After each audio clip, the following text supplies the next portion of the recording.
All right, welcome back. Episode 6 of the Slab podcast, where the grades matter and there are no rules. As always, we appreciate the love and support. Please be sure to hit the like button and consider subscribing if you're enjoying some of this content. We got to jump right into the spicy topics of last week. There was a three-way tie. Three-way tie. Myself, Retrospecs, and of course, Professor Oak. We all tied with 6, and we appreciate you guys slapping that like button on all those comments, upvoting. But we're going to start it with Professor Oak's comment, one of the spicy ones. He had said, grade with PSA. Simple as that. Let's talk about it. Let's talk about it. Thanks to everyone that left comments last week too. I did see there were a few cool ones in there. Hell yeah, guys! It was definitely well represented in the comment section. How many people were hitting the spicy comments? Awesome. It was fun. It was fun looking at and reading through. So thank you. I'm excited to see what we get this week. Yeah, agreed with PSA. I think I like the PSA registry selfishly for my collection. Keeping track. I like the numbers that it gives me, the data points that I can work with when I upload my collection on there. I know what it's worth. I know what they're selling at. I know what they were selling at. I know what I paid for it, who I bought it from. Everything's there. That's really cool. It's a free service too. I'm not paying any kind of membership or subscription for it. It's all free. So that's reason number one, I guess. You guys use. I've heard a few people talk about. Rattle was just talking with you on his interview video on your podcast. He was talking about using the Poker Collector or whatever app for the raw cards, right? Yeah. I mean, it's the same thing. It's just free collecting service, which just enhanced. Like, there's a lot more features and pictures and a bit of excitement on like trying to get the actual registries. Each like set and things that you can collect. There's a bunch of new ones been added. They just uploaded. I don't know what they did. They just added a bunch of new cards that had been requested. Some requests that I had done like last summer, they just approved and they just did a lot of updates. So I think the team has just made a quick push on bringing some of it up to speed with some of the newer sets. But yeah, loads of reasons there with the registry. But also, there's just like a lot of data points in general. I really like data. I work with data every day with my team at work, and you can look up what things are selling for that you may be interested in buying, what the population is. There's like the grade systems are put in there. So was it likely to hit, the majority of newer stuff? What is some of the older stuff? What can you try and find to grade and sell yourself if you're looking for opportunity? There's just a lot of like data that you can do a lot of inference from, but also just a lot of hard data that you can use for your own stuff. So I really like that. Like, it's not too spicy. That's like the fun, useful part of it, I guess, of why I say it. The spicy part, which I guess we should probably address the elephant in the room there, is I don't think the other guys are doing that well enough. And I know you've shown and touched on, you specifically, Mr. Green, on the CGC registry. And I know that Beckett, some of the others are playing around with those kind of things, but PSA is just like crushing it with like their system on how they're logging and keeping track of everything. They pretty consistently hold the highest price in correlation with the easy 10 sometimes. It's not so easy to get a CGC or a Beckett 10, but you get rewarded for the payoff there. So I think it's a play of like the play it safe but play it valuable for me, going for the PSA 10. Like, you're going to get a premium over other grades and other cards and stuff. May not be CGC 10 or Beckett 10 or SGC or whatever 10s, that kind of price sometimes, but still a good price. So I think there's just a lot to be said for it being like a good, solid choice, like a solid choice we're trying to buy to sell. Also, like the consistency, like I don't want to deal with a bunch of like rando cards and slabs like all over the place doing different things. Like use my binder for that stuff. If it's just random cards that I like and enjoy, generally, like, that's what the binder's for. So I hope I sold myself enough on that. But what's your thoughts? Please hit me. Yeah, so this one hits me right in the nuts because I graded with PSA, got cards back in the last week. I got a box of 500 cards sitting downstairs in my hallway that I need to come bring upstairs with PSA labels. And I don't know, man. I was not happy about my last return and watching TCA Gaming's recent videos, Gem Mint Pokemon's recent videos. So many people. After I made my video of posting it was only 54 cards because they split it into two. I submitted like 550 cards and they broke off the 50 into their own submission. So I got those 50 cards back, and for me, I feel like I got wrecked. I got like 45% 10 rate for all Gem Mint type cards, no whitening on any of them. Did not feel amazing. So this is where mind goes to when I'm thinking, should I grade with PSA or should I grade with CGC? I did get a 40%, 45% PSA 10 rate, but the other cards were completely wrecked. Like, I would say PSA 9 vending series cards, I'm probably going to break even on a bunch of these because it's not a great feeling. I intentionally submitted a bunch of damaged ones to CGC. I submitted all the ones with damage to CGC, and those got like 9.5s, 8.5s. So I saved all the Gem Mint ones to send to PSA. So I'm not liking the current grading situation that's going on there. I'm really nervous about what I got downstairs in my box.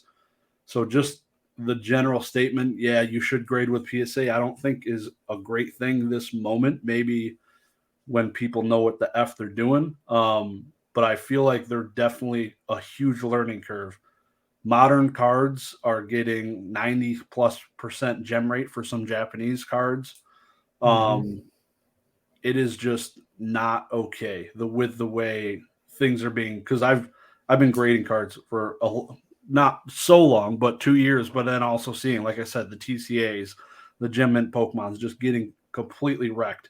Gem Mint Pokemon had like the same exact Japanese graded card return in the last 4 days that I did. Literally only the trainer cards got PSA 10s. Pretty much all of my trainer cards got PSA 10s. All the Pokemon cards got wrecked with 9. So really weird. The centerings were all pretty decent. So that's just my salty self. But also I waited for PSA to reopen their doors to me so I could submit them cards for how long. And I do it, and I'm getting like, I was like, all right, I got wrecked by CGC. I'm not going to submit them these mid-range cards. Like, these cards all range from $0 to $100. So I'm not going to kill it, right? So I'm going to save them for PSA, wait to get those 10s. And doing that, like, completely screwed me. I feel like I should have just sent them to CGC instead of waiting a whole year. I probably should have sent them a year ago because they've been sitting in a freaking box. And I could have flipped them like 4 times, but I don't know. I can't agree with just grade with PSA, because right now I think it's a crap show. It's not looking good. I got two things. First of all, I gotta admit, I have a first world problem, bitter taste in my mouth about PSAs shutting down and PSAs delaying my cards that took like, I remember it was like 14 months or something, like whatever it was, like it was forever, right? That wait for those cards to come back.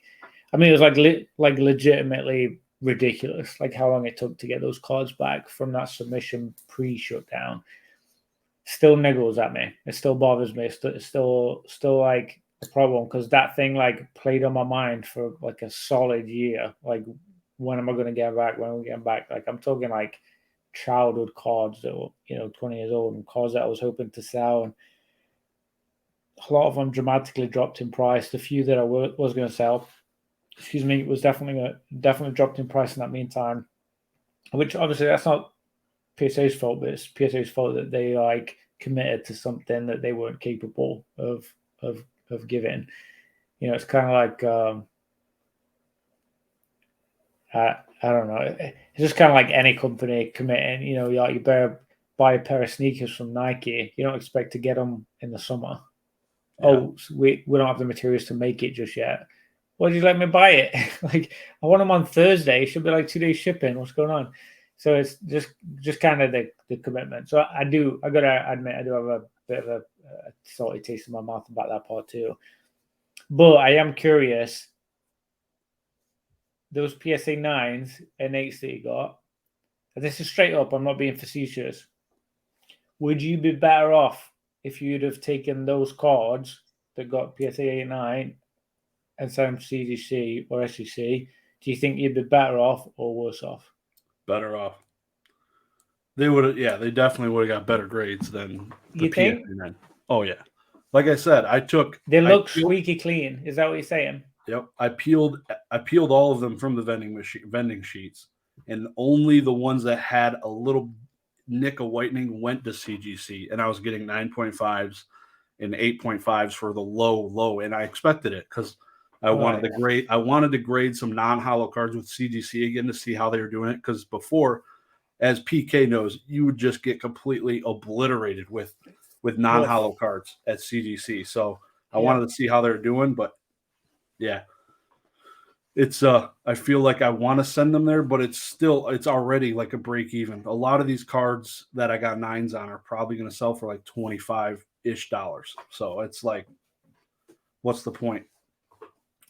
Does it warrant, if they did get a grade with CGC, a 9.5 or 10 or something like that, does the price difference warrant the extra cracking, slabbing, and not at this point, probably no. But it would have made sense to might as well just grade them with CGC what would have been 8 months ago, instead of waiting for PSA to have a quick turnaround $15 bulk submission, right? That you waited on to get out to them. Yeah, that makes sense. Yeah, the other thing is kind of like the cost opportunity lost, or whatever that phrase is, where like maybe you could have made even more money, even if you made less with CGC back then. Potentially you could have made more money by using that money to make more money in the meantime, right? Yeah. Yep. So I get you for sure. I still think, for me, I've had pretty rough grades with CGC and took losses on a lot of the cards that I graded and sold at Dom. That gave me a bit of taste. And I've seen the sale prices and the cost of some other cards with other grading companies that like just doesn't really excite me. I feel like with PSA, I feel a little more like, I guess, comfortable. Like I kind of know almost like what I'm getting or not getting, kind of thing. It feels a little more consistent from my personal experience. But I do see that a lot of the people, in the Discord and YouTube and some of the vendors that I talk to, that kind of stuff, like they do have really consistent results with CGC. So it does interest me, but also I'm not sure like what they're doing that I didn't do, because mine looked really clean, the ones that I sent. Yeah, I don't know. Yeah. It's all like a little bit of like, you don't really know what's going on. Like you don't know is it like a 16-year-old or is it like a 50-year-old that's like recovering from last night's Super Bowl game? Like you don't know. Like you don't know what day they're having, what they did the night before, what mood they're in. Did they eat? Have they got good eyes? Are they nice? Are they strict on the policies? Are they not? Because you just said yourself that when you send CGC at a white spot, technically a PSA 10, if you look at the criteria, can have a white spot.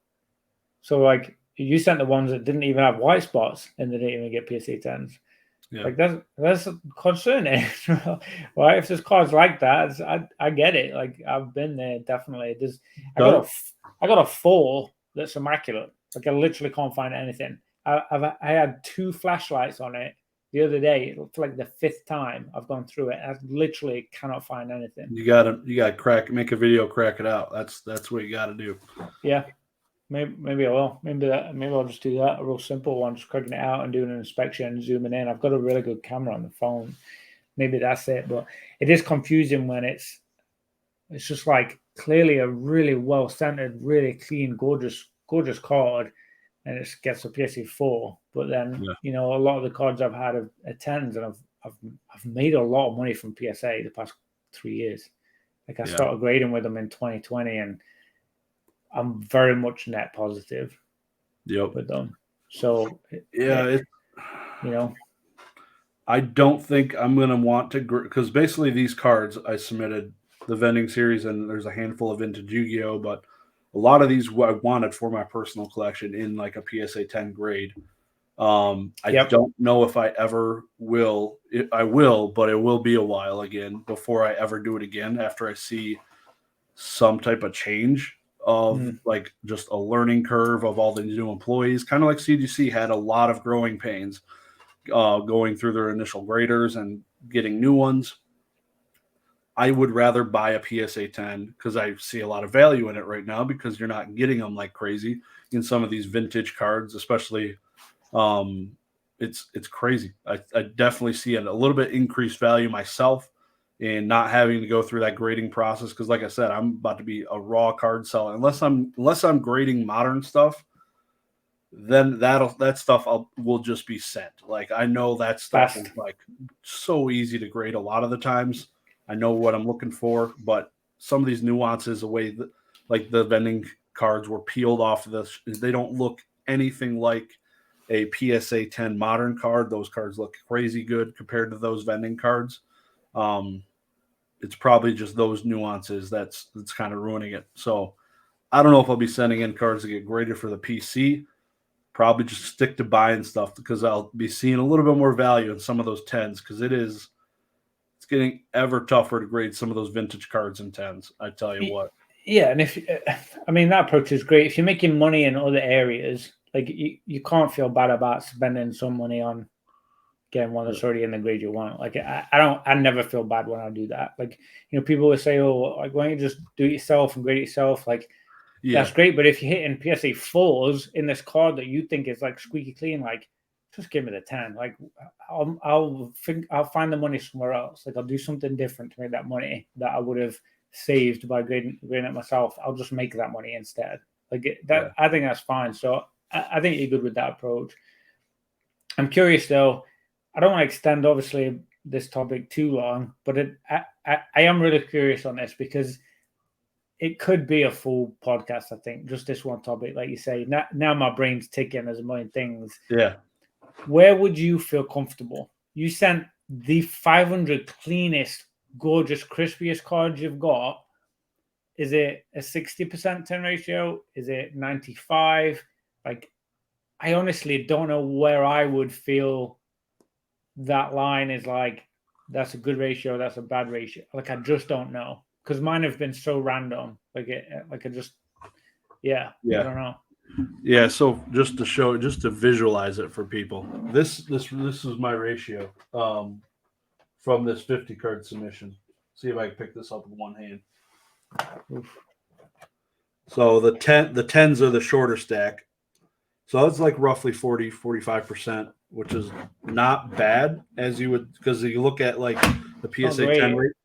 Yeah, the PSA 10 rate's about that. But when I'm sending in cards I know that are straight from Jesus's ass, it's tough. It hurts. Like, it's crazy. I would expect just any pack fresh card to get 50% 10 ratio. Yeah. Not the best of the pack fresh cards to get 50%. For me, that does feel low that you had a 40% ratio. Yep. I'm very curious on what the ratio is going to be on the other 500 on the big box. You're going to have a bigger data set, obviously, to play with. You're going to probably have a little bit more mixture in some of the cards that you've had. And I mean, where do you want it? 90, 80? Like, yeah, it's not going to happen. I can almost tell you, just based on this, it scares the living shit out of me. But where would you feel good though? I would feel good at probably 60%, and then the rest of them the rest of them would have to be 9s. But but I'm gonna get slapped. I know it's coming. It's coming. I think I've been spoiled on some submissions and I've been wrecked on a couple. They've been a bit random. It's always the ones that are for me that I get wrecked on, never the ones I want to sell. So it's like bittersweet. Like I know I can like sell the ones that I wanted to sell, make money, they're good. But the ones that I wanted for my collection that I didn't want to have to pay for, they're the ones that I've had some bad grades on. So yeah, I don't know where I would lie. I would want more like an 80% ratio. If I really did send my best cards, like I'd feel more comfortable at like the 80 mark. 60 for me, I think I would feel disappointed still. Yeah, I agree. So I definitely, So thinking about it that way, like 60%, I'd be like, okay, I got 275 PSA 10s. That's a decent amount. Yeah. But if you're talking like if I submitted 10 cards, and I would definitely want at least 8 10s. If I went through them perfectly, like I did with these cards, I went through them card by card, pulled out the ones that had the fine hairline scratches out of the vending stack. None of these have those, so I'll definitely especially that time investment that you've done too. Like you want to be paid for that. Like you need some reward. That one I did, it was like 130 or whatever, 130 something. I spent hours and hours going through the cards, picking out the best ones, picking out the ones that I wanted, the ones I wanted to sell. Top quality. I moved a bunch to the side that like didn't make the cut, and then I had to upload them. You got to actually enter them in, and like then you go package them. Like it's just like a lot. It's a lot of investment into it. So yeah, that's interesting. I'm really intrigued to see what you get. I think it's going to be interesting. I'm really hoping it's going to be good. And we can prove that first package wrong, but I guess we'll see. Yeah. Shall see. I hope PSA pulls one out of their hat. We'll see what happens. Anything else on your spicy topic that somehow made it tie me and Retro? I don't know how. Yeah. No, I don't think so. So all right, moving on to the other ones. So mine and Retro is kind of related. So I had made the comment, Lorcana will be the biggest TCG disappointment in 2023. And Retro didn't seem to agree with that. He had made a comment saying, "You're smoking dust, LMAO, Lorcana gonna print." So, two sides of the fence right there for that 6 and 6. So I baited you guys a little bit in my comment. So Lorcana will be the biggest TCG disappointment. I do believe that, but I do believe they're going to print, and I think they can do both. So, and I heard Mason mention it actually. I think in his live stream, Mason. So those of you who don't know, there's a gentleman named Mason Berry. He owns a gaming store called Cardinal Gaming in Louisville, Kentucky. He had made a comment on a live stream that literally was exactly my thoughts when I made my comment. Me saying it'll be a disappointment. So obviously they're coming out this year for the first time ever. It is being made by a puzzle company is going to be producing these cards. Yes, they're going to print. They will sell out. I guarantee that. But they're not going to have enough. There is going to be so much disappointment in people not being able to get products, just the underprinting or issues with keeping up with demand. I could see them treating it almost like a base set Pokemon. It's going to be way more volume required than MetaZoo, what they did when they first kicked off.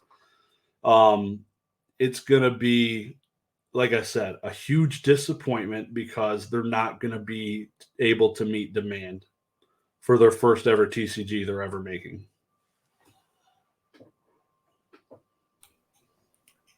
I think it's going to be a big impact from a small group.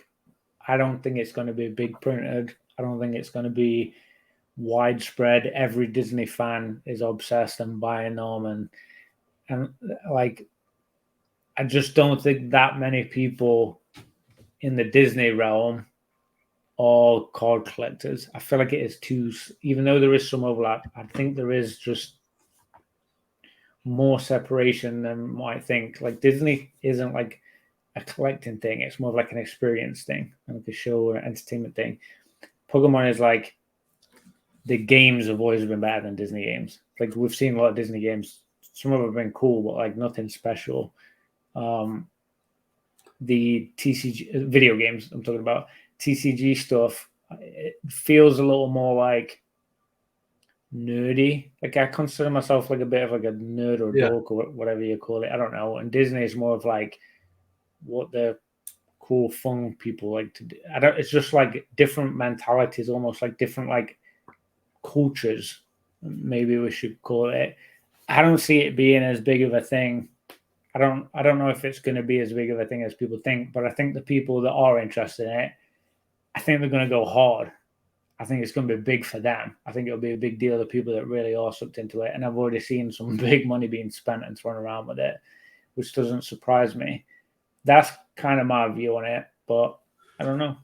Yeah, I think disagree a little bit. I feel like Disney is like one of the only other major IPs that crosses the sex barrier between having male and female interest, like Pokemon. Like Pokemon, obviously, there's male and female collectors. They're both into it. Disney obviously does that the same thing. That is huge. Like that impact, just doubling your capacity of different people that you're reaching out to is huge alone. Magic the Gathering doesn't do it. They're primarily men. Yu-Gi-Oh doesn't do it. Primarily men. One Piece, I'm not sure, but I think it's mostly men from the pictures I see of people going to tournaments. That type of stuff is a serious limitation, but I think Disney is hugely collected, like different figurines and different just things from, and usually those collections are more like statues or different type of memorabilia from the actual Disney locations. It's not so much cards and stuff like that. I do agree, but I feel like there's so much possibility. Like if they start putting it on the shelves in these Disney stores at Orlando, I don't know why they wouldn't. I feel like it's going to be there at Disney Springs, inside of their Disney store, at Orlando International Airport, in the Disney store. They're going to have these cards there. Like they're going to have them everywhere. And I don't know. I think the cards are really easy to read. Not a lot of text going on. It looks like it's going to be an easy game to play. I don't know. I think it's going to be a disappointment for a lot of people that want to buy it. Them being able to keep it on the shelves seems highly unlikely, based on what demand I'm seeing. And I know there's TC or sports card collectors that are also going to stonk on it. So that is when the sports card people get into it. That we saw what they did after Gary Vee pumped the crap out of Pokemon. They all got into Pokemon and we moonshotted. So them getting into Lorcana off the rip will not be amazing.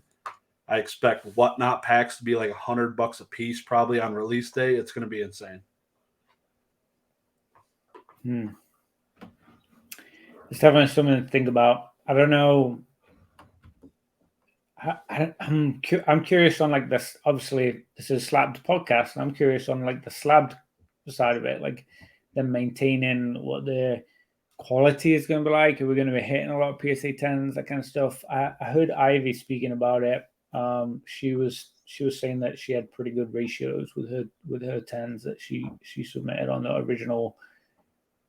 Yeah, like Daxpo, whatever box it was called. Yeah, like she did really well on that, and some of them were selling pretty high. She was going to hold on to them because she felt like they were going to be worth even more when everyone else gets into the game. I don't know. They're expensive. I don't know. Yeah, I can see stuff like that. I can see slabs and people that are really into it really spending crazy money. Like, I mean, Disney is expensive just to visit. Like, no matter like the hobby part of it and everything else, plushes and dresses and even the DVDs, like everything's like very expensive. So it wouldn't surprise me if they didn't have a problem spending money. I just don't know how many people are going to be interested in a Disney card game. Yeah, it just has never really been a thing. Like it's just, I hate to say it, the phrase, but like it kind of feels a little bit to me like making fetch happen. Like, remember that? I don't know. No, I can't see that many people getting that crazy about it. Like, hey, I can see them selling it everywhere, trying to sell it and being on shelves everywhere. I can see it. I just can't see like people being like Pokemon about it. Pokemon's got 20 odd years on Disney doing that stuff. Disney's been around a little bit longer than Pokemon, I think, but also people have spent a buttload of money the past couple of years on Pokemon cards.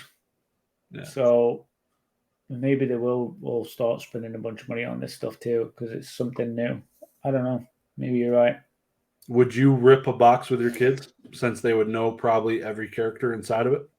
Yeah, I mean, if it was retail price, yeah, absolutely. I'd probably get one. I might even get one just like to display for the memory of it, just because it's a cool little thing. But I'm not someone that's gonna like go on eBay and like, because it's like you can't get it at the shelves. Like go on eBay and spend an extra $50-$100 or whatever, like on an auction or whatever.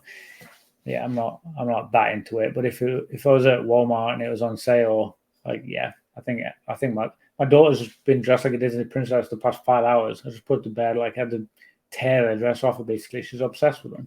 We watched Cinderella together last night. I mean, she's literally obsessed. She's 4, like turning 5 soon. Yep. So yeah, she's obsessed with Disney, just like every other little girl and some big girls. So I don't know. She has no interest in cards at all. No interest. Yeah. I think it would be insane thinking of like what they could do for like secret rares and stuff like that. And like if they incorporated like the Pokemon modern art styles, like the extremely very artistic extended art, like Disney princesses with like the lore of all the villains and all that stuff, they could do some pretty effing crazy things. And I hope they do it. Who do you think, out of the princesses, who do you think would be like the biggest hit? It's got to be Cinderella. No, I was going to say Elsa. Yeah, Cinderella's had way more movies. But yeah, I could definitely nowadays. Elsa probably in the first set there probably would be a big Elsa card. Yeah. You got me thinking. Like you say, like I wonder if some of the stuff would actually be kind of hard to get. Like even though the boxes are everywhere, they don't always have the same. Like, does it have the exact same cards in every box, or does it have like? Is it like our boxes with Pokemon it's like that Pokemon. are like random? It's a trading card game. It's not like a deck building game. So it's randomized gambling. That could change things a little bit. Yeah, I mean, if they're seeded one whatever, like is going to have that card or that one special variation, or I don't know. I think there's a lot of potential there for that side of stuff, but also like I don't know. I'm a little dubious. I was also a little dubious about MetaZoo, and it's done very well. It's done a lot better than I thought it was going to do. Honestly. Yeah. Still get Wilderness booster boxes for like $40. What? Seance is doing okay, and some of the other ones. Yeah. Yeah, they're pumping out the money into the tournaments. I doubt Lorcana is going to be having $125,000 tournaments in year 2. So multiple of them. So I doubt they'll be doing that, but it'll be interesting. That's a good point too. Is it one and done? Like, is it just that, or is it then going to be themed sets? Is it going to be different seasonal, like ones and expansion packs and this and that? Like, it's going to be all different things that you can add on and do, or is it just going to be like, here's the game, like go find the cards you want out of these boxes, and it's going to be the same boxes, getting knocked out the same set. I don't know. Yeah. I don't know enough about it. I think maybe that's why I'm dubious. Ignorance.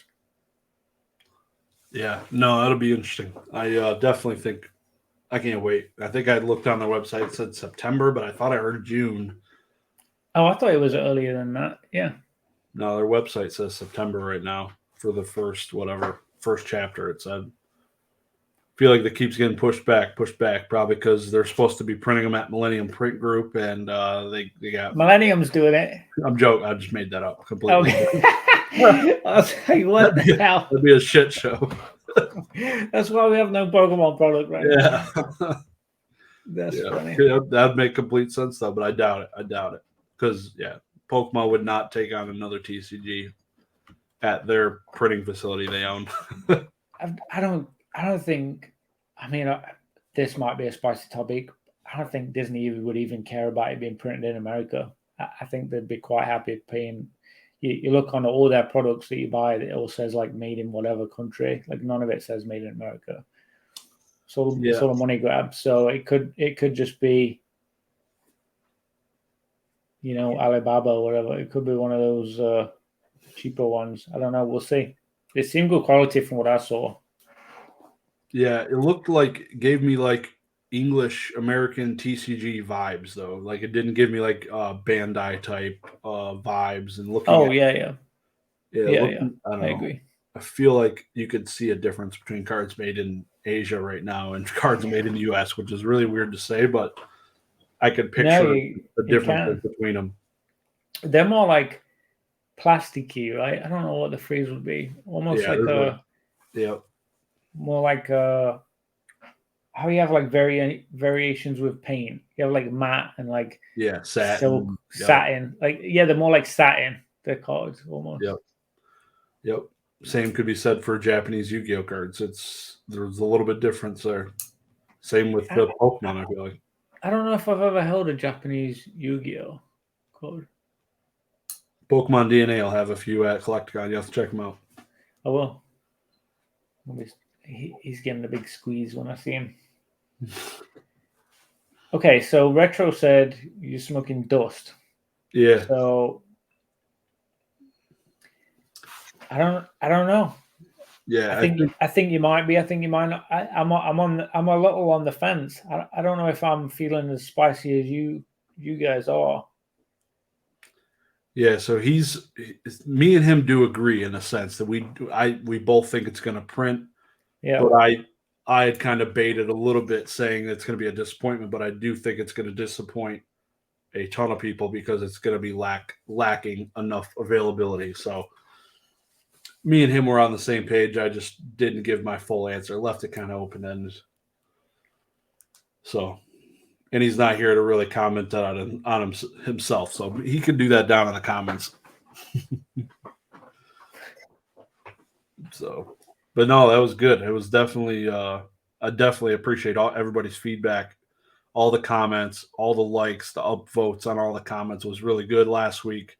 Let's do it again. Let's get some more spicy comments because as we see, we're about halfway through this podcast. We just talked about the spicy topic. So this is definitely my favorite segment to kind of get into some of that hot stuff going on and talk about it.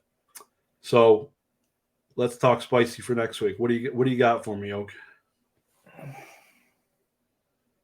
Anything? Mueller? I haven't had a whole lot of thought put into it this week. I'll be honest with you. I've had a little bit of a crazy week. I've had a lot going on at home with like things I've been trying to tackle. I'm trying to think right now of how best to word this to make it succinct. So it's not a whole dialogue, basically. I'm going to say that what I don't like this. So sometimes when I have to do this, I want to say that YouTube isn't always the best place to discuss stuff. I'm trying to think like how best to say it. YouTube is like maybe not the best place to like have discussions and get your thoughts and feelings out. I've seen some videos lately, a little bit of drama, a little bit of spice to it, a little bit of like personal altercation type stuff. And I'm just like, it just doesn't feel like the right media outlet for it. Like it doesn't feel like the right place. I feel like you should deal with that situation like an adult instead of making bitch ass videos. I'll just say it. So, yeah. Damn, you did not like my last video. Holy shit. No. I'm joking. No, it's good. That's good. Can't wait to see how you word that. How do I word that? So, I'm trying to think like how to make that small. Like, and I'll figure it out. I don't know. You guys know what I'm talking about. I have a feeling that'll get a few votes. So I'm in a similar boat to you. I had not thought about this much until probably about 45 seconds ago. That's why I wanted you to go first. It could be a little bit of time to think about it, but definitely is Pokemon related this time. Not talking about Lorcana or any other TCGs. Pokemon is mooning right now. I don't think this is sustainable. I think we are in a bubble again, and we don't barely realize it. Slab wise, rule wise, everything wise. Yep. Okay. Yep. Pokemon's in a bubble. Get ready to hold on again. I'm very intrigued. I'm going to slightly stick on, but slightly deviate. I'm very intrigued on what the new series without Ash and Pikachu is going to do to maybe bring in or lose people. Like what that dynamic's going to feel like. I don't know if that's as big of a deal as what it feels like. I feel like it's a pretty big deal. Yeah. I feel like a lot of people are talking about it. Like a lot. But I don't know for us in the card world. Like we don't have a lot of Ash cards. Yeah, I just was talking about that last night in my live stream. Actually, I was like, "Man, what Ash cards are there?" And then people listed like 20 of them, so they're out there. I was looking them up, but yeah, I was shocked how many there are. There's a few. Yeah, there's a lot more in Japanese than there is English. First of all, right? So we've got so obviously you're like segregating a whole like two different types of collectors. Some there's overlap, but a lot of people like only collect one or the other worldwide wise. In our group, obviously, there's probably the biggest overlap. You know, the kind of people that are subscribing, you guys listening right now. There's probably more overlap, but just generally, most people don't collect Japanese or don't collect English. So that's definitely interesting. But I don't know. I don't know if it's there's going to be a direct correlation. I think the thing that I'm most, I want to say nervous, but it's probably more like apprehensive or something. More like curious. I don't know. Is Pikachu still going to be the main face of promos for the cards? It kind of feels like that's because he's the main character and the main display Pokemon for like most of Pokemon. Like is the brand and face. So like if you're moving from anime, is that a bigger picture move for Pokemon? Is it just anime? Is it not going to be the bigger picture of like marketing materials, pushes, cards, like games? Like is it going to be a lesser presence than other stuff? And is something going to replace it? Is it going to be like a Pichu, or is it going to be like Greninja or Wiglet? I mean, correct. I mean, it could be anything. I don't know. I would think it's probably not going to be something from the original 150. I would assume. I don't know. I feel like they would have already done that by now. It's been 20 odd years. You don't think Pikachu will be the fourth starter like he was for the original series for this going forward? You don't think he's going to be the one carrying the torch?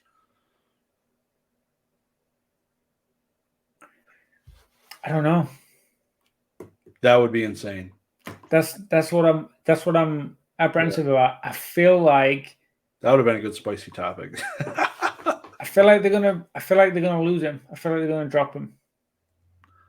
So you're selling your entire collection. Got it. I have sold a few actually. Yeah.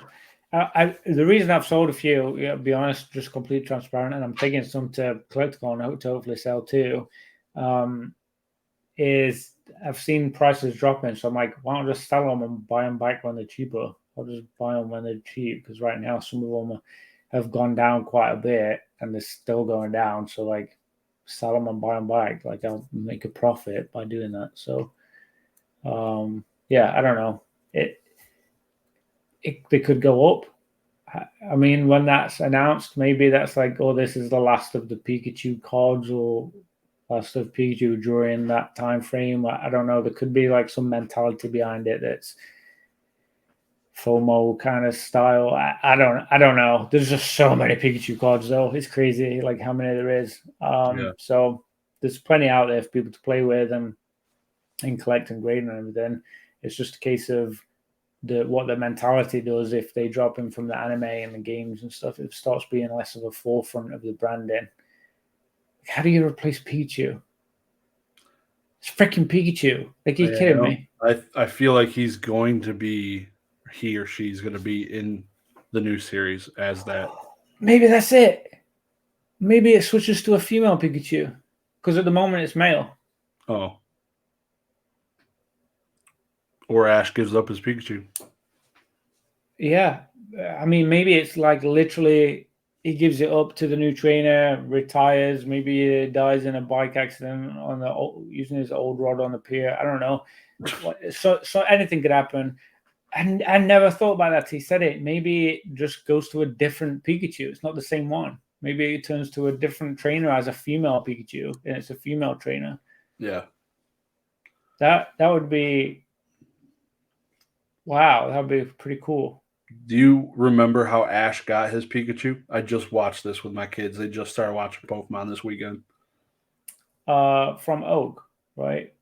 When they went out, wasn't it? On Route 1 or whatever, and he went out, and I'm trying to remember what happened. Oh, he like got mad at him or something and zapped him right out of the gate. I forget the actual story. So there was like their machine, right? So the machine has like the 3 Pokeballs, the Charmander, Bulbasaur, Squirtle. He has the machine with the 3 Pokeballs. They're all missing because people came and grabbed them. And then Pikachu wouldn't go in one though, right? From the center of the machine, the Pikachu ball came out essentially. But Pikachu was in it. Yeah, Pikachu was part in. Yep. Oh, it must have been after they refused to get in it then. Yeah, exactly. Yeah, I think exactly. He came out of right out of the ball, right when the ball came up, and he electrocuted him. But yeah, he didn't want to go back into the ball after that. Essentially. Yeah, it's been some years since I watched the first one. I rewatched them all again when COVID first kicked off because I was like, "What do I do with my life right now?"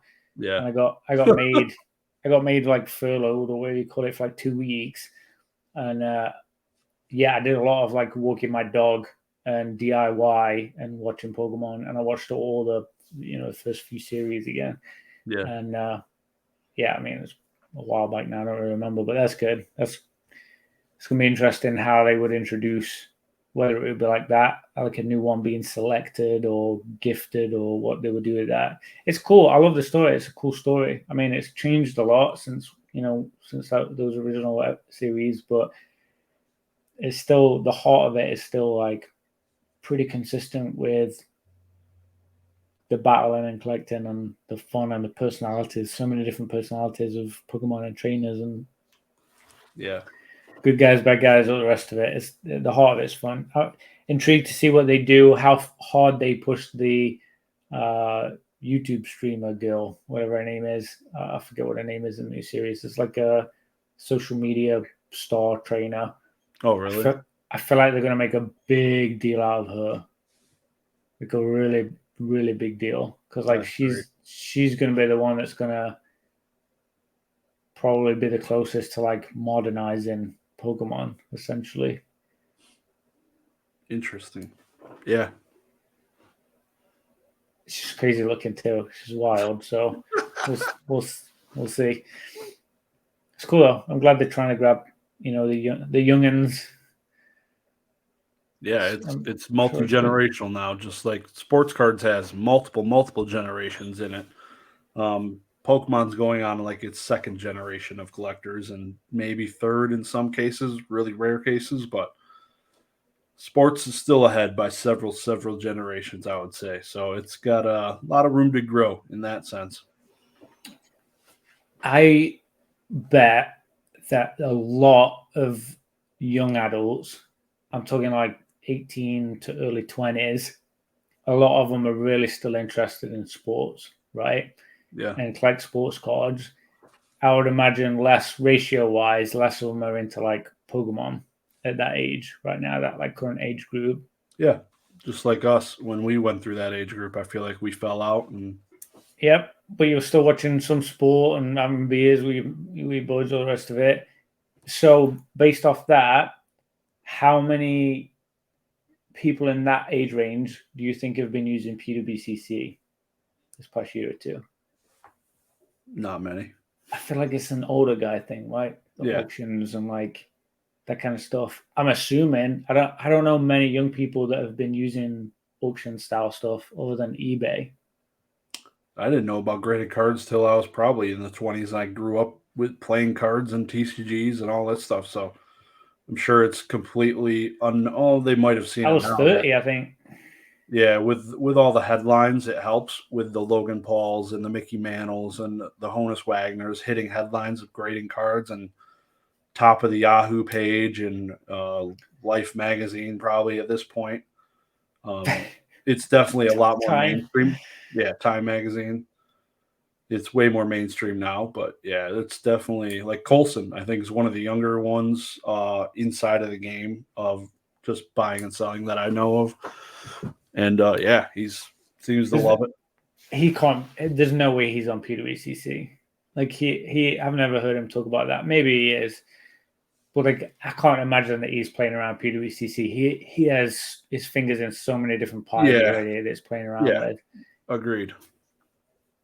Yep. But that's interesting. I never really thought about it until just now with what you were just saying with like multi-generational. Because I was thinking about talking about PWCC and like who is on that site, who's buying, who's selling, who's listing on there, who's sending them stuff.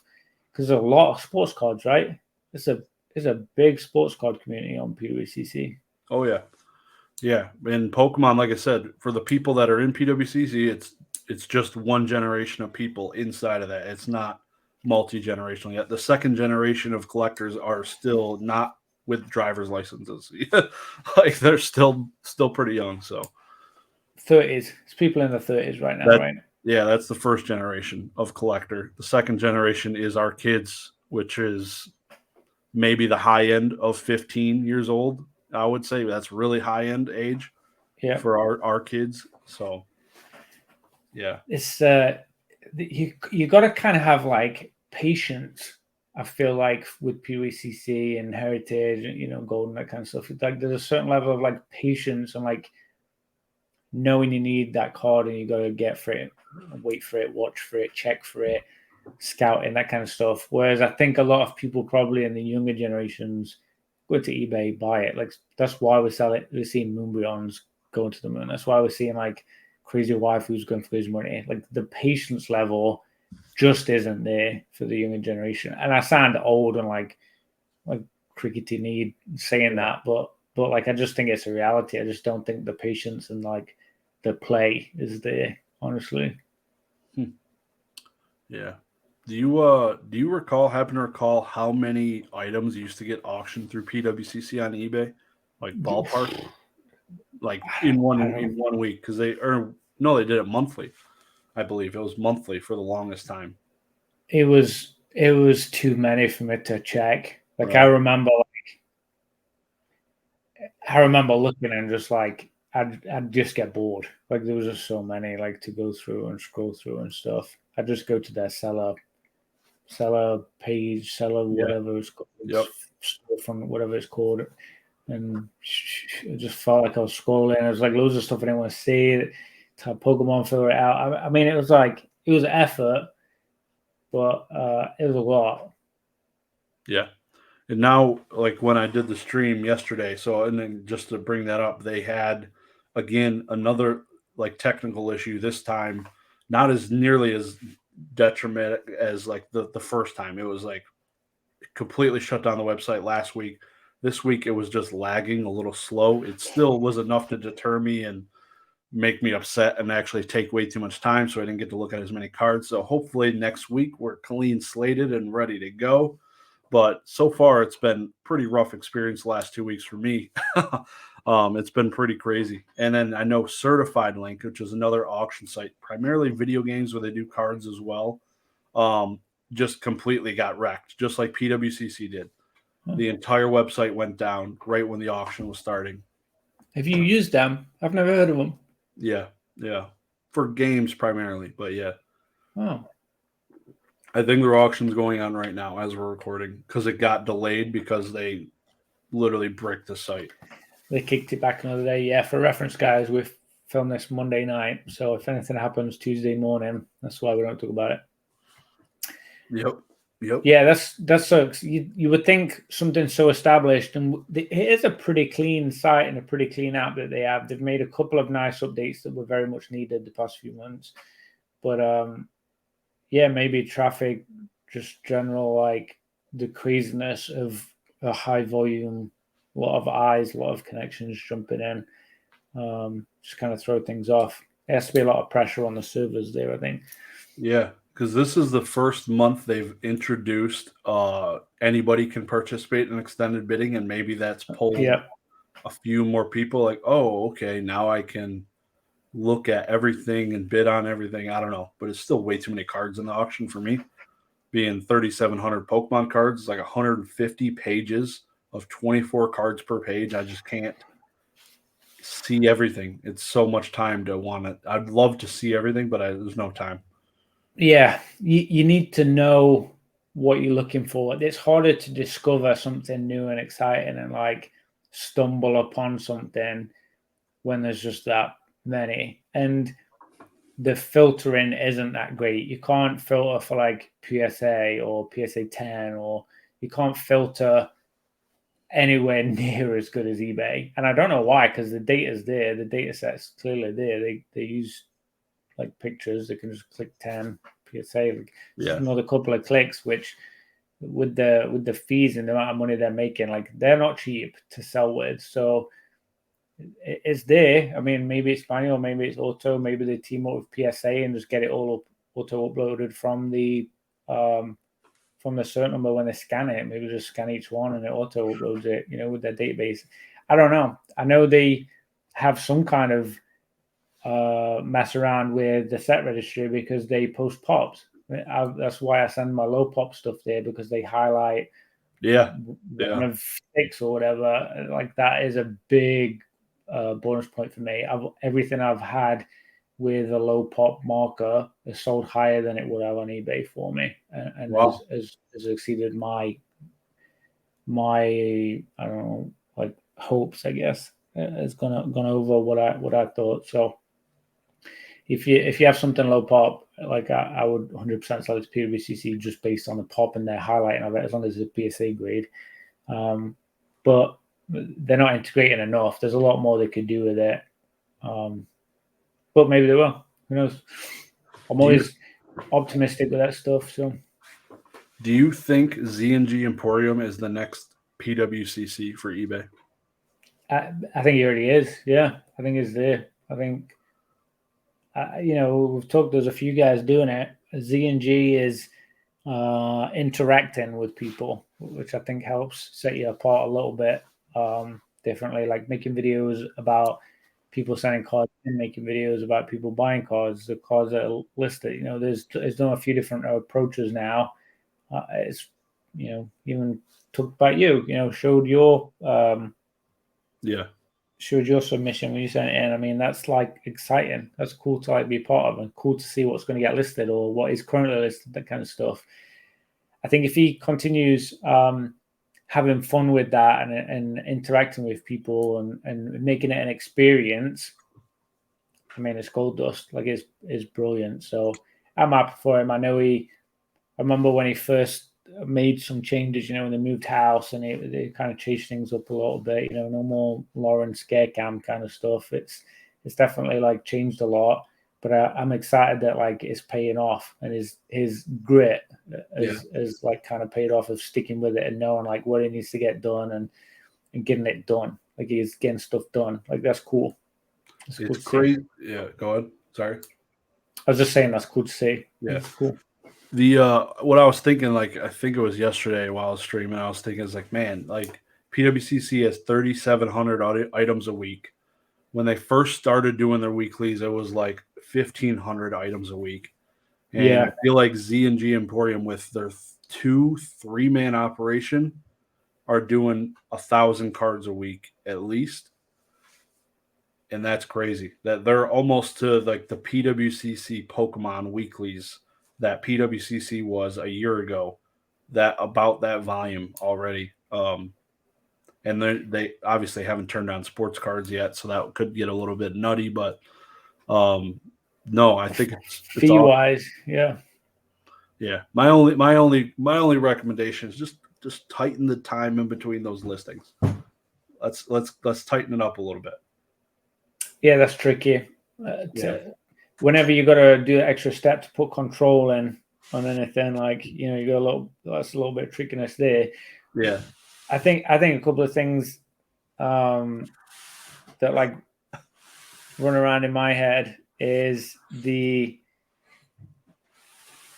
fact he's doing it from his house. My wife just flicked me off, so we're good. Sorry. Hey, wife. Yeah, you want to say hi? She just got back from the gym, so. Is it Megan? What's her name? Yeah. Yep. We're hi, recording. Megan. Hi. You can't get in the camera. I'm gross. Hi. Hi. We talk about you like literally every day. Yeah. Yeah, I believe that. Like she just carried that 500 card submission up here. She was. No way. Yeah, she did. My back can't handle it, so she's the heavy lifter now. You should wife her a second time. She sounds like wife material. Yeah. Yeah. What about the first time? I don't know about the second time. Yeah. Well, lovely to meet you. That's me meeting. I know it's you meeting me for the first time, but it's me meeting you for the second time. Yeah. I remember watching your video. We're about to hit our 10-year anniversary in a few weeks. Awesome. So dang. Plan something for that. Yeah. Congrats. That's awesome. Longest 10-year vacation I've ever had. Yeah. That's awesome. When do I go back? I don't know. Yeah, we'll be at 8 years this year, it's crazy. Great. Flies by, man. Yeah, that's nuts. The first 7 apparently is like you ever heard of the 7-year itch? I've heard of it, yeah. Yeah. My sister was telling me about it and I was like, oh, I'm at 8 years. Like I'm good. Yeah. Yeah, you're good. You passed it. Hopefully I'm over that hump. So yeah, I'm glad you guys were over it too. That's good. The kids are safe. Oh yeah. Thank you. Appreciate you. Good night. I owe you. Yeah. Bye, Megan. Bye. What was I saying? Great question. Oh, I know what it was. Round 2. Okay, so yeah, so I was just saying with Z&G is running it out of his house, and I gotta say, like, I'd be nervous, not as a seller, but like him, like I'd be nervous having that many people's like investments and like personal money and maybe money they don't have, like all tied up in my house, and I'm responsible for it. I don't know what kind of security he has, but like I would be like super paranoid on that kind of stuff. I've done a few, not many, but I've done a few middlemans for people that have trusted me, in the Discord and stuff. I do it privately. I don't like shout about it or who or when or whatever, but just a couple of little things. And like even those small things, has made me like feel a little nervous, like having it at my house and like the responsibility of it. So I don't know if he's planning on doing it at like a secure location or anything like that, but I think that's super interesting. Also, the other thing is like you're saying with volume, like it's a good point. What you're saying with sports cards, that pops off, and they get wind of his fees or like how good he is, how fast he is, that is interacting with the audience, that kind of stuff. That is like a good person to consign with. That could get real exciting real quick. Like that could be, I need to hire people and like get this figured out kind of thing. Yeah. Yep. Yeah, it kind of goes into this next topic of flipping cards. I wanted to talk a little bit about it. I know we've both done it in some aspects, but I'm curious, are you flipping or are you looking into any type of flipping plays? Are you more just collector boy right now? What's your mindset in this? How do we define flipping? Going to source a card, getting it and flipping it into the market by either grading or selling it raw, but we're probably by grading it, but with the full intentions of just making money by obtaining something. Yeah, I mean, I'm doing that almost weekly. Yeah, like pretty much always. I haven't had as much opportunity lately because I haven't had my eyes on as much stuff and been doing much. But I would say I've made more money this year so far, these past 6 weeks, flipping cards than I have spent on collecting and like buying things. Like I've probably had more transactional or more volume on the flipping side of stuff, the money making. But that's how I fund it. I don't really use my own money for like my work money. I don't use my work time or my work money in the hobby. Again, I have very separate. When I'm at work, I'm very focused. I'm not like making videos or on eBay or like I'm very much like my job's like very intense. So I wouldn't be able to. Like I just have to focus on that. But when I get my own time, I'm like balls to the wall. Like it's the complete 180. I don't think about work outside of work at all, ever. Like it's very, very clear cut definition, black and white for me between the two. And that works very well with like how busy my head is. So when I do have that time and I can invest into it, like I got to make money so I can fund what I'm doing. Like for me, it's a separate thing in like multiple different ways. I don't know if I had a different job, if there would be more play around, like maybe a bit more flipping and like looking for opportunities, doing eBay searches. Maybe I was like a job where I was like sat waiting for a customer, like in a store, or if I was like waiting for the next call, or I don't know. Maybe if it's a job where like I had like a little bit of downplay, I struggle to even eat lunch sometimes. Like my job's pretty crazy, so I just don't have the capacity for it. I think if I had more time, that's probably what I would have invested into, is flipping cards, just because I've had so much success with it and there's so much opportunity there. There's so many things I see where I'm like, I could literally like spend 10 hours doing that tomorrow and just make a fortune. Like I could probably take a day off unpaid and make more money flipping cards than I would have at work anyway. Like just because there's so much opportunity I've seen and noted and got my eyes on that I just don't have the time to invest into it. So yeah, I don't mean that in a big-headed way. Like I know how to make money and most people don't.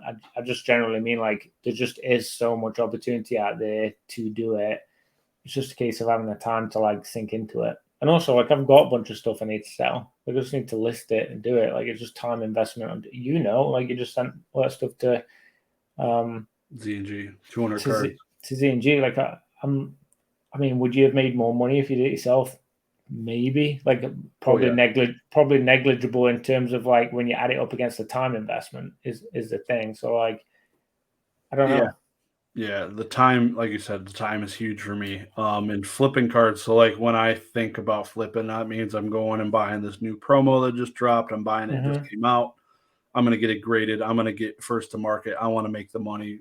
So haven't done that really much at all, and would love to. It's definitely something I see, obviously, in this YouTube sphere I'm in, that I watch all these videos and I see all these people doing it. Would love to do it, especially now after getting wrecked. I've revealed a couple on videos. I've done a couple of videos on some. Yeah. Yep. So I would love to do it. I am always into the vintage things, and I don't think it's really possible to just be that profitable flipping the vintage things, because the gem rate's so much lower than the modern. It's pretty rough, and it's discouraging. You've bought collections before though. Yeah, so that I consider a little bit different. Like be you can make money if you're buying a collection. It's going to be a lot easier to make money if you know how to price things out. So that'll definitely is my favorite way to be a play, just because usually I'm buying vintage collections. I'm not usually buying modern collections, but yeah, I get confused looking at all the rainbows and they all look the same, and I don't freaking bother with those cards. I'm like, I'm good, lady. I'm chilling. So probably should start thinking about it more, but it's time. It's when I have extra time, I'm looking more into the collecting and selling some of the stuff I have to fund it. And it's not so much flipping modern, but it seems like it would be a hell of a time for sure. I think the thing with modern right now is there's someone that loves anything.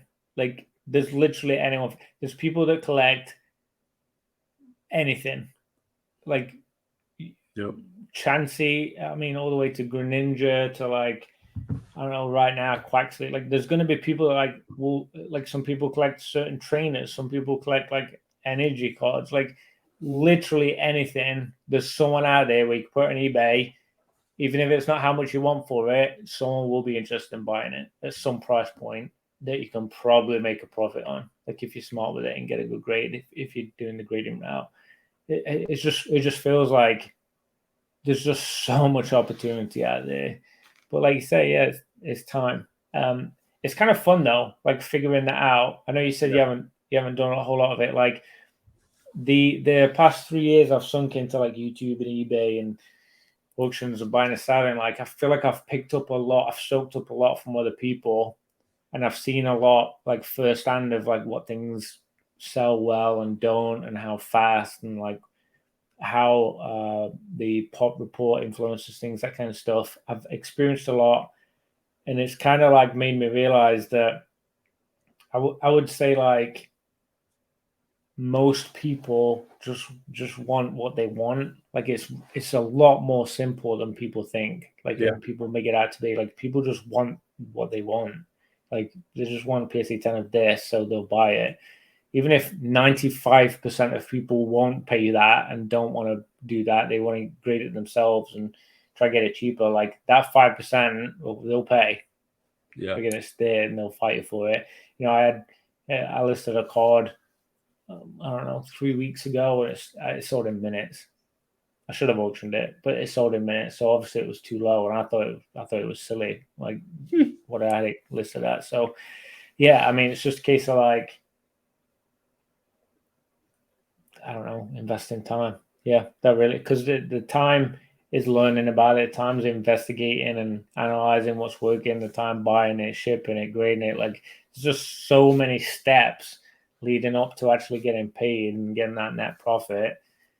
And that's why, you know, a couple of things, little things that I've done, I've tried to make videos and show some of the numbers, just to like show like I can do it. Like, I'm not a professional. I'm just some random guy in like in a little room in Florida. Like it's like not rocket science. Just got to get out there and do it. So just for reassurance, if you did do it, I think you'd probably do very well. Honestly, you've got so much skills and knowledge from the past few years that you've been playing around. Yeah, I did it a little bit with Lost Origins, with some of their arts, and yeah, it was fun. But I definitely would love to dive a little bit deeper, especially into the Japanese cards because they grade a lot easier. And yeah, measure your success, I think, is the biggest advice with that stuff. If you're doing it, like for people out there, measure your success. Count in don't skip on your shipping fees. Don't skip on this or that. Like literally put in everything it cost you, like down to the cents, and work out how much did I make, what's the percentage profit on this card, that card, this set, that play, this play. Like really, really do it. I'll tell you, most of the highest profit I've had has been non-regular set cards from TCG. Just inside scoop. Like most, I would say 90% of the profit I've made has been stuff outside of regular sets. So like you're saying, Lost Origin, definitely money there, but that's not the highest way that I've made money. Like from the regular, I've done it. Like I've got a bunch. Like you know they're there, but outside of that is where they say riches in the niches. I don't think it's niches. I think it's just like the different places. So dig around. No, it's good. Yeah, no, it's could you ever see yourself doing it full time, dropping the career off? Absolutely, I would. Yep. I don't think I could. I don't think I could make that leap because of the kind of career that I'm in and the future that I have within it, and just how like secure it is. I don't know. I'd have to be in a really good space, hobby time wise. You know, I said about splitting that time. I'd really have had to have a lot more hobby time and feel a lot more confident that the first few weeks would be strong, like right out of the gate. I think I'd have to feel that. Would you? Is it something you'd consider if you had the possibility of it succeeding? Similar boat as you, I would say. I'm comfortable in my job. Right now, I'm the only one that has health insurance because my wife's not working. She's a stay-at-home mom. Mm-hmm. job in itself, as you know. Like, Same. but, Yeah, my wife is right now too. yeah, so it's definitely not in the near future, but I would love to do something obviously as I get older and she starts teaching in her job. So yeah, several years down the road, but in the future for sure, it'd be sick. I love my job. I love my hobby. I love both of them. So getting to do both right now is good. Like I'm very Yep. full. I'm very full. I'm over full. I'm probably a little over fulfilled too. I don't know. There's a lot going on, but it's a cool idea. It's a cool thing to talk about, and I like that I can do it whenever I want. Right now, optionally, I don't Yeah. have to Yeah. sit in mind. I don't have to get up and go, okay, I've really got to list these cards today. I have to list these cards so I can pay my mortgage. No, just do it whenever I want. Like I can research, I can play my PlayStation tonight if I want. I don't need to sell those cards. Like I'm in a spot where I'm net positive. Like I don't need to mess around with any of it. So that's like a mentality that might change after doing it, but I don't know. I guess it depends on the success. I'd need to be doing a lot of live streams. I'd have to keep like mentally in a good spot and like keep energized and motivated. Like I'd have to be interacting with a lot of you guys to keep the momentum going, I think. Yeah. No, it's definitely healthy. Just communication, talking with other people, it definitely keeps the mind going, keeps you energized, like you said. Mm-hmm. It's huge. And it's crazy, like thinking about like old school Pokemon and Dan Catch 'em All Collectibles. Like they're different in the sense that they both have Pokemon businesses, but I feel like Nick has a lot more things in his collection versus Dan, where it seems like yeah. most of his stuff, unless he's being shy and not mentioning things, but it seems like most of the stuff is full send mode. Like he's not really retaining things for a collection, whereas Nick has his Steam Deck display cases. He has the no damage Ninetales, all these different things where it's this nice little collecting niche, which is very normal for people who collect things, his pack collection. And Dan has pretty much turned to the flipper aspect. And I feel like when you decide you want to start selling stuff, you don't turn that off. Like, I don't know, like if I'm not having a job, I feel like I need to sell everything. Like it would be tough to keep collecting, you know?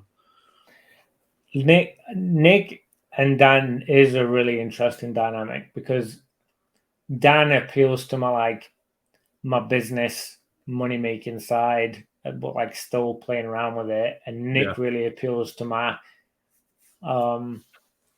my collecting, and like I can really see the passion in Nick. Like Nick really fucking likes Pokemon. Like he likes collecting it, he likes talking about it, he likes the cards, he loves doing what he's doing. So they're both like kind of like spirit animals in a different way for me. But yeah, I think you're right. I think that's a really good point. I think if you did make that leap, I'd probably be maybe leaned business wise, probably a little bit of like pressure on myself to lean more towards how Dan's approach is, but also like Nick's making a wage whilst having fun and doing what he loves and collecting the things that he wants to collect. So it's like no one's losing. It's just like a different approach and different ways of doing things. Yeah, I don't know. I feel like I'd probably waste a lot of time doing live streams and talking with people. I think that would be a problem with me. I've definitely got, for anyone out there that's ever studied disc, I'm a high I, I'm an IC. And if you've never studied disc, you won't know what the hell I'm talking about. Basically, I'm like, my personality is like someone that like wants to talk and have fun and like sees the good in stuff and like, a little bit more like wild, I guess, but also like very detail and analytical focused. So like those two combined is like kind of deadly when it comes to hobby, because you want to have fun and like do all this stuff, but like you also really care about the details of it. So yeah, I don't know. It'd be interesting. Excuse me. I don't know what my success rate would be like. Yeah. Yep. Cool thought though. Yep. 100%. So what's going on with eBay? Authenticity. Yeah, I did have that. I don't know if people know. I mean, I'm like fairly in there buying and selling, messing around. eBay haven't been as high volume past few weeks due to the baby coming. But they have updated the authenticity guarantee to $250 plus slabs. And they're forcing signatures on 750 plus, just like they did before, that kind of stuff. But I just had one. I just sold a few weeks. I think it was like 3 weeks ago. I sold it for like $290, I think, something like that. And I thought it was 400. I think they just updated it to 250. They must have like just done it. The terms of service when I was looking, it said 400. So I don't know. Maybe I got confused, but it definitely delayed them getting it. I mean, it added like a solid week onto them getting it. I kind of felt bad because I shipped it out like that night. I had it packaged ready and I scheduled a pickup for the morning. Like I was straight on it. I have it set to the 3 or 4 day, whatever it is, turnaround time, and then plus shipping. But like it was delivered to eBay, their place, wherever, I forget where it was, like Vegas or some, it was like some crazy place. It was like within like 2 days. It was like 2 or 3 days. It got straight there. Priority mail, flat rate box, got it straight out, straight to him. But the guy didn't get it for like, it was like almost 2 weeks. I felt really bad for him. So yeah, I don't know if I love that experience, even on the seller end. Like it kind of like bugged me a little bit that it was like so delayed, and I wanted to get it to him, and I didn't get any feedback from him. I don't know if that correlates with the authenticity or not. I'd be really curious if there's anyone out there that has been selling a lot through eBay authenticity, if they're getting good feedback or not from buyers. What about you? You've used it. You bought that card from a little while back, right? I've bought and sold I've probably bought more than I've sold through it, but I've definitely sold a handful of eBay authenticity things, and I love it. For me, it's peace of mind. And I get an email saying, "Oh, your card has been authenticated." It's pretty awesome. But I didn't get that. Really? Yeah. I didn't get any communication at all. I saw it was delivered eventually, but that was the only thing I saw, that it said it was delivered in the status of it. I get an email every time it's authenticated. Every time it's through that process, it's authenticated. That's weird. That would definitely piss me off a little bit. To know when something's moving, I'd have to go look up the tracking, see what's going on. But yeah, usually it's not too bad at all. But I noticed recently, I think it was Pokemon DNA and maybe a couple other people, they had issues with it where they had something wrong, not in the title of it. So they sold something, say, for $400, and then the thing gets the eBay authenticity guarantee, and then they actually deny it and send it back to the seller. So that happened because it seemed that the name of the card in like the sub description was incorrect. Even though the title and the pictures all match, the sub description mentioned a different Pokemon, and that likely was the reason they kicked it back, which feels pretty bad. It feels like the name title, the main title should match the card, and that should be it. Like the sub description, because I know sometimes when you're copying and pasting different listings, you don't even change the cert numbers because a lot of them have the old cert numbers, and I would be pissed if that flagged it and kicked it back to me. You know what I think could solve that? I don't know if this would be more work or less work. I don't know if it'd be smart or dumb. What if when you listed the card, you shipped it to eBay and it went to their vault and they updated it with what it actually is, if there is any changes that need to be made? Just like if you shipped it to them, and because they do the listing if you put it in their vault anyway, right? So what if they just said, "Yep, that checks out. That's exactly what we would have said," or "Oh, you forgot to do that. Like this listing is on hold until you make correction changes," or something like that.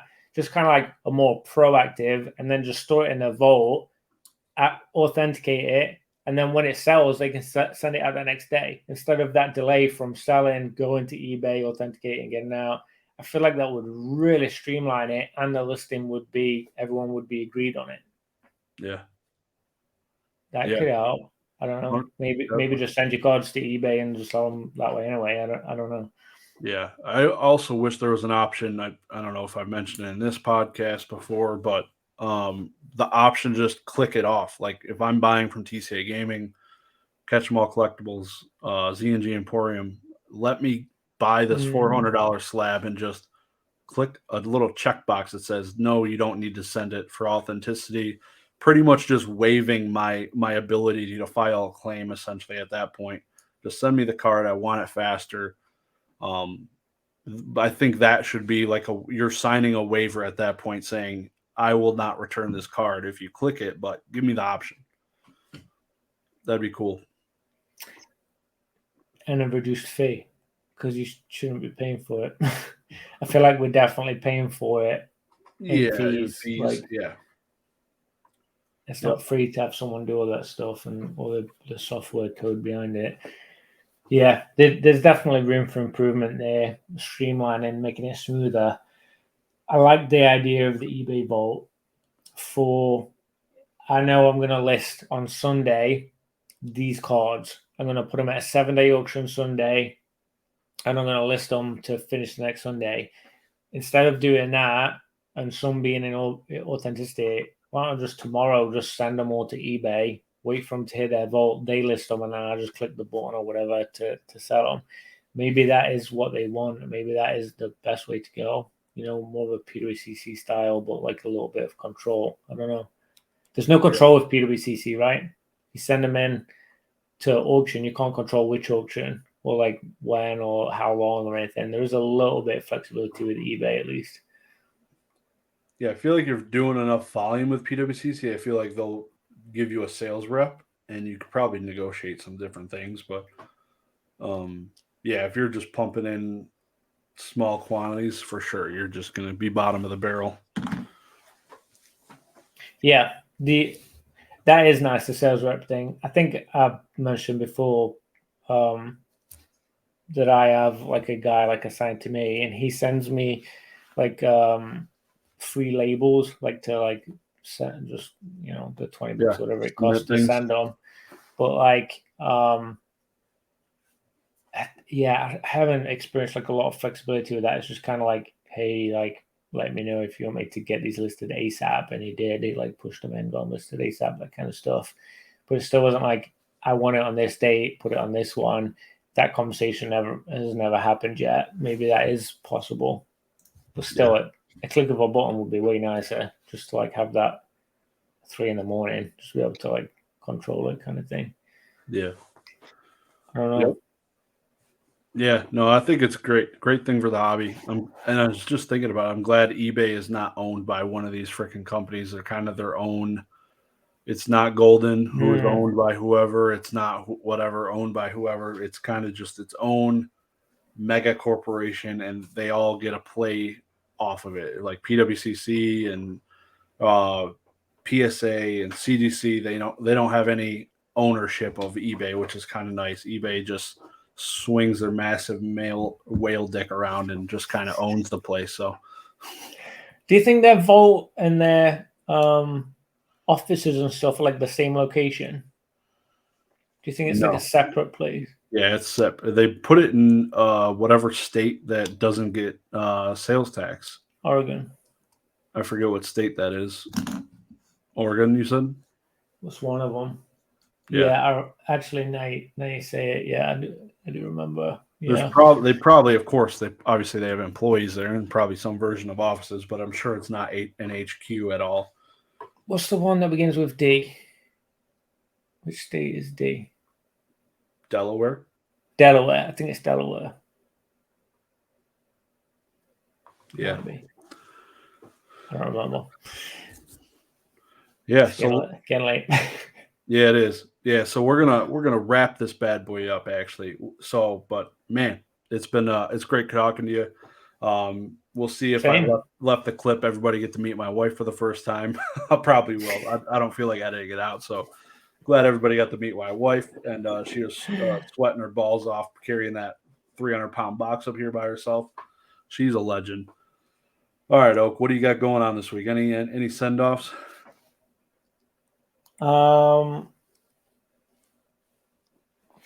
I need to organize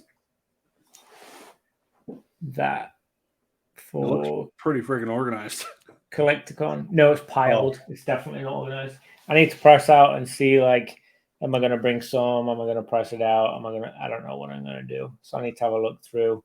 Some of them are gifts that I want to get signed from people. So I need to sort those out, get those in orders and labeled ready so I can grab a signature from them. Yeah, I got a bit of like organization to do. This week is like an organization week. I got to get prepped and tied up organized. I finally got last night. I got my shipping that I was behind done. I got a couple of prizes and stuff shipped out. Stuff I've given away recently. I got that shipped out this morning, so that stuff's on the way. But what about you? What you got going on? Same. I need to price things out, get things set aside for CollectCon. And our next podcast, for those of you that don't know, we haven't really talked about it much. We're going to dive into it a little bit deeper with what's going on, what we're going to be selling, and the plans, and that's going to be fun discussion. Those of you who don't know, there's a big convention down in Orlando, Florida on the weekend of the 25th, 24th, 25th, 26th, something like that. So that's coming up this month, and I will be meeting this gentleman here in the other side of the screen for the first time. So it'll be a riot, man. They're thoroughly looking forward to it.